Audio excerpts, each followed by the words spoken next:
अब मैं कुछ आयतें हैं जिनको आपके सामने रखता हूं। ये गैलेक्सी है हमारी, ये लेटरल व्यू है, ये टॉप व्यू है मिल्की वे गैलेक्सी, जिसका हिस्सा है हमारा सोलर सिस्टम। ये उसका स्केच है, एग्जैक्ट पिक्चर नहीं है। इस गैलेक्सी के अगर आप डायमेंशंस देखें तो एक बाजू से दूसरे बाजू 1,00,000 नूरी साल, यानी 1,00,000 लाइट ईयर्स का डिफरेंस है, डिस्टेंस है इस हिस्से से उस बाजू तक। लाइट ईयर क्या है? रोशनी 1 सेकंड में तकरीबन 1,86,000 मील या 3,00,000 किलोमीटर चलती है 1 सेकंड में।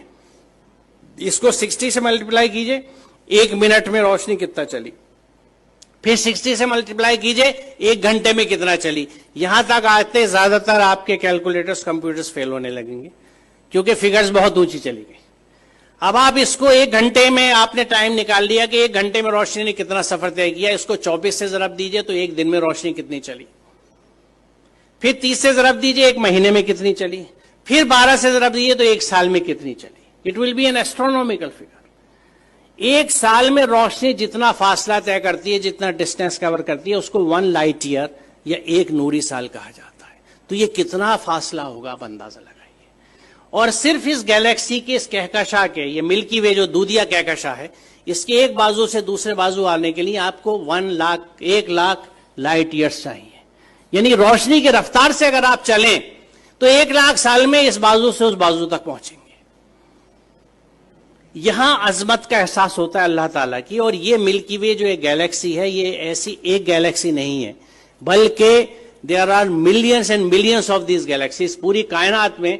और इन गैलेक्सीज में है क्या साहब? सितारे जिनकी डिफरेंट लाइफ साइकिल्स हैं, अगर आप स्टार्स की पढ़ें, या प्लैनेट्स जो उनके चारों तरफ घूम रहे हैं। सबसे बड़ा सवाल ये आता है कि ये रुके हुए कैसे हैं? रात में जो आसमान हमें इतना अच्छा दिखता है, उसमें तारे नजर आ रहे हैं, चांद नजर आ रहा है, ये रुके हुए कैसे? What is holding them? वो क्या चीज है? वो कौन से कुव्वतें हैं? आज हम जानते हैं कि ये इलेक्ट्रोमैग्नेटिक फोर्सेस हैं जिनके बैलेंसिंग से इनको हमने रोक रखा है।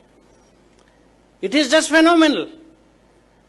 आप ये समझिए कि मैग्नेटिक फोर्स को कंट्रोल करने के लिए इस वक्त हमारे पास जो सबसे अच्छी एग्जाम्पल है, उदाहरण है, वो मैगलेव ट्रेन का है कि मैग्नेटिक लेविटेशन से रेल की पटरी से 6 इंच ऊपर ट्रेन रन करती है, जिसको मैगलेव ट्रेन कहते हैं।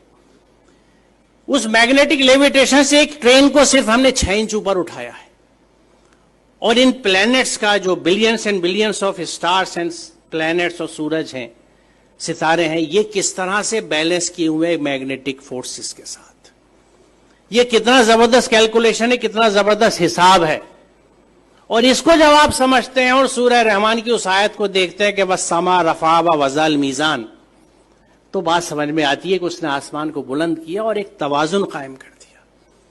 तवाजुन की अहमियत की वजाहत है, क्योंकि आप इमेजिन कीजिए, मुझे नहीं पता, मैंने बचपन में खेल खेला है, उसका जिक्र मैं हमेशा इस तकरीर में अपनी करता हूं कि मैग्नेट से जब हम लोग छोटे थे तो हमारे पास वो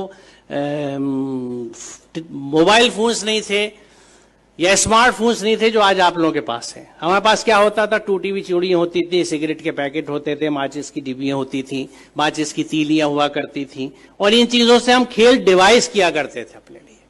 तो मैग्नेट से हम जो एक खेल डिवाइस करते थे, और वो घर से जल्दी से किसी तरह जब अम्मी की नजर बचती थी सुई उठा लाते थे या आल पिन ले लेते थे अब्बा के ड्रॉज में से, कि कागज के ऊपर पिन रखी और नीचे मैग्नेट रख के उसको घुमाना शुरू किया तो ऊपर से वो सुई घूमती थी। अब इस सुई को अगर आप बीच में रख के दोनों साइड मैग्नेट रख लें तो जिधर मैग्नेट का फोर्स ज्यादा होगा सुई उधर भागेगी। एक स्टेज ऐसी आएगी कि सुई बीच में कांपती सी रहेगी, ना इधर जा सकती है ना उधर, क्योंकि यहां पे दोनों फोर्सेज एक दूसरे को न्यूट्रलाइज कर रहे हैं। इधर की मैग्नेटिस की ताकत, इधर की मैग्नेटिस की ताकत एक दूसरे को न्यूट्रलाइज कर रही है, नलीफाई कर रही है। वो सुई बीच में ट्रैप्ड है। अब आप इसे इमेजिन कीजिए कि अगर आप ऐसे ही 2 मैग्नेट ऊपर नीचे रख लें और उस कागज को निकाल दें तो 4 मैग्नेट के बीच में हैंग कर जाएगी नीडल। बड़ी मेहनत करनी पड़ेगी इसको बीच में हैंग करने के लिए, एक सुई को।